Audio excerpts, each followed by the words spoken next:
আসসালামু আলাইকুম, কেমন আছেন আপনারা সবাই? ড্রাগন ফ্রুট আপনারা সবাই অনেকেই খেয়ে থাকবেন। তো ড্রাগন ফ্রুট সম্পর্কে কিছু বলার ছিল আজকে।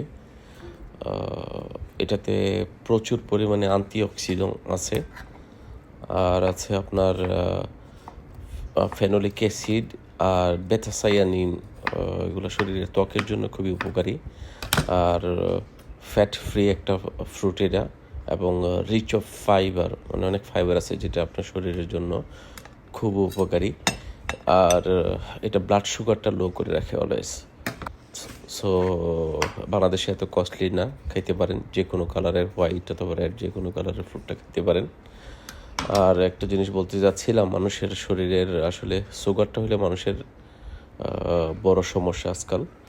তো সুগারটা আসলে মহিলাদের প্রায় দৈনিক 25 গ্রাম পর্যন্ত সুগার খাওয়ার একটা লিমিটেশন আছে, আর পুরুষদের 35 গ্রাম।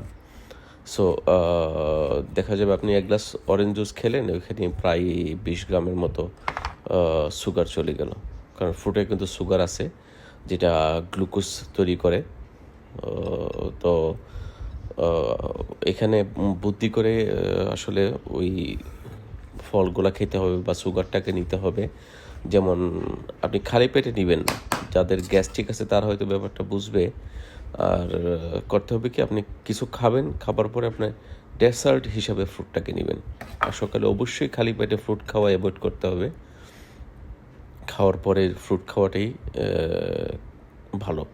আর যেটা বলছিলাম, আপনি খাওয়ার পরে যদি ফ্রুটটা খান তাহলে পেটের মধ্যে একটা লেয়ার তৈরি করবে খাবারটা। তো যেই ফ্রুটটা আপনি এক্সট্রা ফ্রুটটা খাইলেন, ওই ফ্রুটটা আর কিন্তু গ্লুকোজ তৈরি করবে না। সুতরাং ফ্রুটটা খুবই ইম্পর্টেন্ট, স্বাস্থ্যের জন্য খেতে হবে। আর অবশ্যই সুগার অ্যাভয়েড করতে হবে। খাবার সম্পর্কে মজার মজার তথ্য জানতে লাইক আর ফলো দিয়ে আমাদের সাথেই থাকবেন। আসসালামু আলাইকুম।